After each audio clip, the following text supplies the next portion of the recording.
Hello, welcome to Oxford Heirlooms. In this video, we're going to get ready to sew the ruffles onto the lace panel.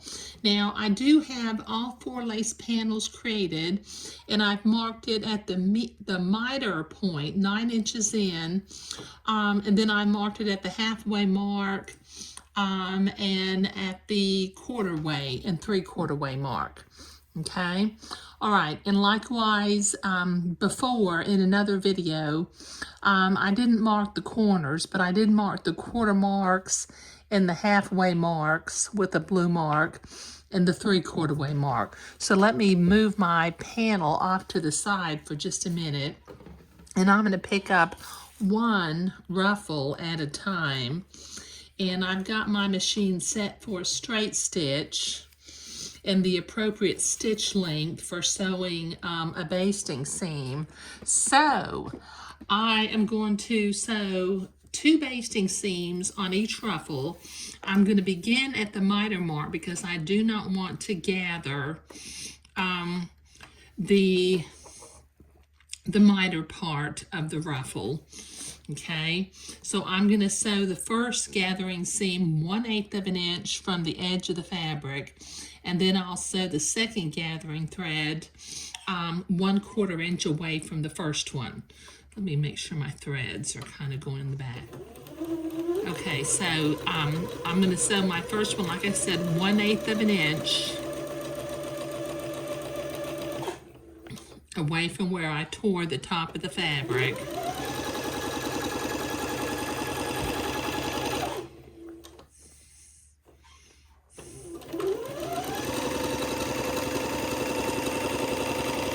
And then I'll sew the second one 1/4 inch away from the first one.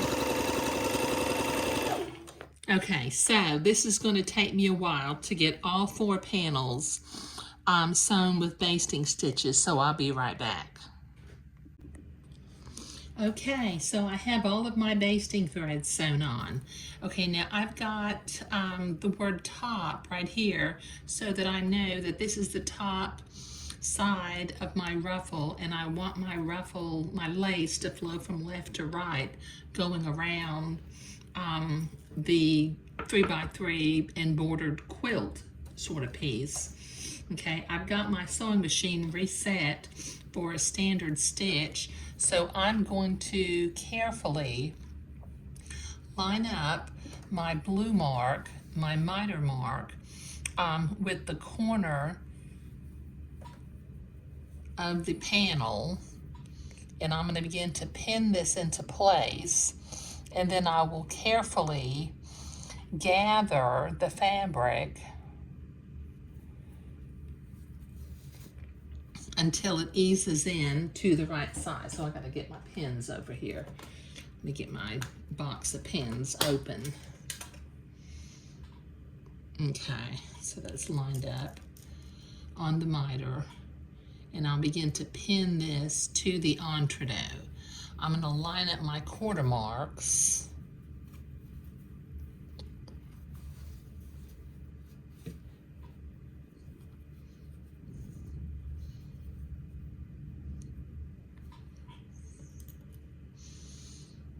And go ahead and pin that into place. And then I'll line up my halfway marks.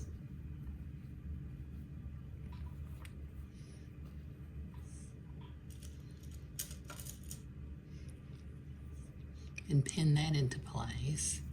Line up my 3/4 marks.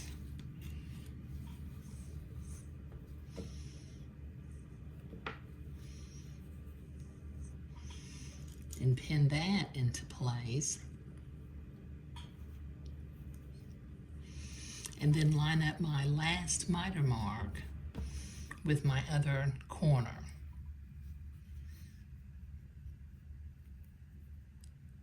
Okay, now I need to begin to gather from one side at a time. I'll gather towards the center. So let me get my gathering threads. And I'll begin to gather the batiste. It's not quite 1.5 times the length of the side of the panel, only because I wasn't provided with enough lace to do that, but I think it will still, the gathers will be full enough so that it'll look pretty.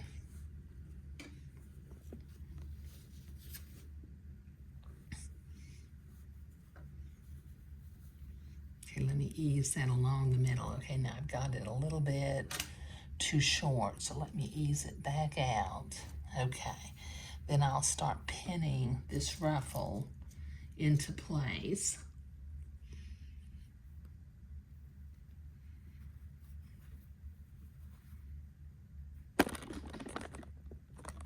Excuse me.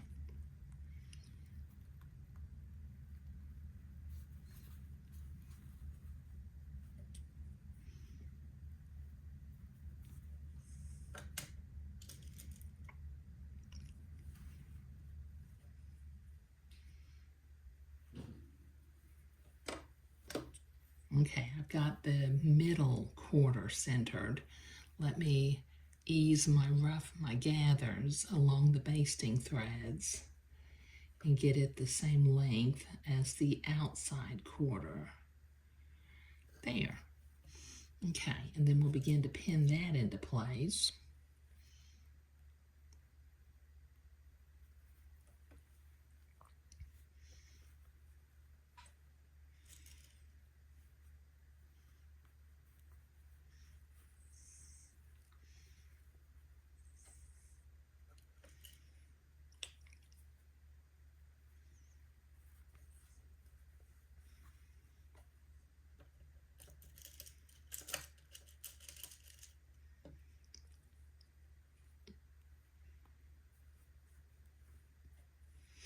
Okay, so I have 1/2 of the ruffle pinned to 1/2 of the panel, and I need to repeat this process on the other side, on the other half.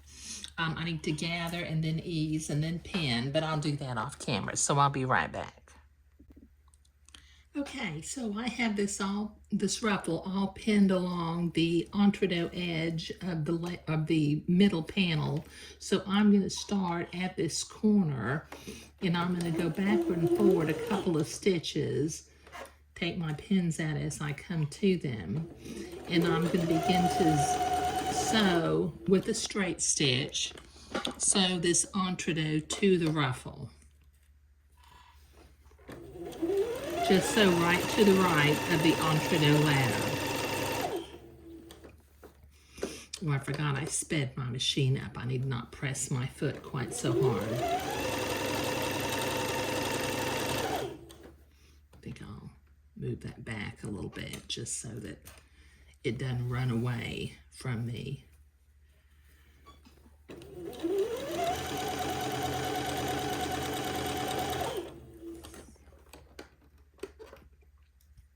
Okay, don't be afraid to use lots of pins. When you're doing heirloom sewing, pins are your friends.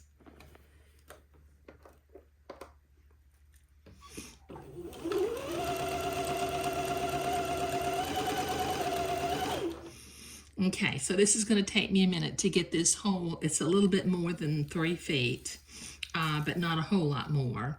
But I'm just doing a straight stitch, so I'll be right back. Okay, I've got that sewn on with a straight stitch. Now this raw edge of the entrecôte and gathered fabric, I'm going to zigzag it because I'm not going to trim it, but the zigzag will make it look a little bit neater. So I'm just going to zigzag, and then in a little bit we'll press that towards the underside away from the ruffle and zigzag the ruffle to the entrecôte ladder. Let me get this over here so that I don't bump it with my arm. Okay, so I'm just zigzagging the edge. It's a wide zigzag, but it has kind of a small stitch length. You could do this with a serger, I suppose, but you know, I don't use a serger. I've got one, but I don't know how to use it, to be real honest. My sister gave it to me. Okay, so I've got about 3 feet to zigzag, so I will be right back. Okay, so I have that zigzagged all the way along, and that looks a lot neater. Okay, so what I'm going to do is from the top side, I'm going to zigzag the entree to the ruffle. I'm going to catch the fold of the ruffle on the left and go in the entree hole on the right. Let me make sure I'm going in an entree hole and not stabbing an entree ladder. Okay, I have that finger folded toward the inside. So let me begin with the appropriate stitch length and stitch width for sewing entree. I'm simply going to tack that ruffle up against the entree.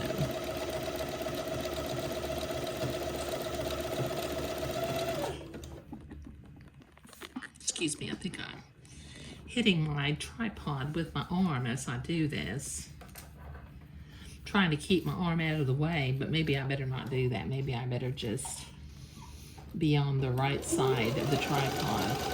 Okay.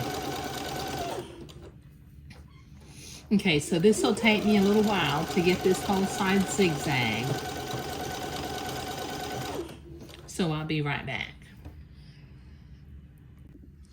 Okay, I've got that seam zigzag towards the ruffle, and while I was off camera, I began the process of very carefully drawing out the bottom gathering thread because it still shows.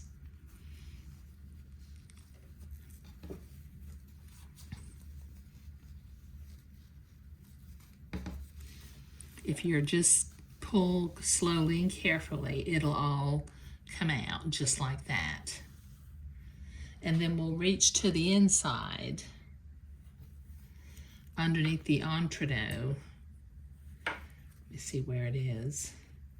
And grab the bobbin thread and very carefully just kind of slowly pull, and it should come out also.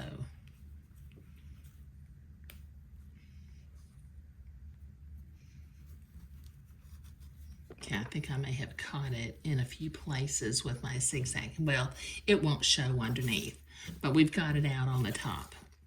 Okay, now we need to do 3 more sides before we miter the corners, or before I miter the corners, not we. Here I am talking in the royal multiple. Okay, so I think this is looking just really, I mean, it's looking very, very grand, isn't it? Okay, somebody asked me exactly what it was, and a funeral pall, in case you're not aware, is a decorative cloth that's draped over a casket, or in this case, it'll be a cremation urn at either a funeral or memorial service. Okay, and this is looking really nice. Okay, so this could also, you know, if you didn't want to make it as a funeral pall, it would make a wonderful blanket, you know, like for, you know, a baptismal blanket to go with a christening gown, or even to have a pretty fabric, a pretty drape to do newborn photo shoots also. But whatever you want to do, you know, I mean, it's just, this one is going to be a funeral pall. And I don't know if they'll use it for something else in the future or not. But thank you.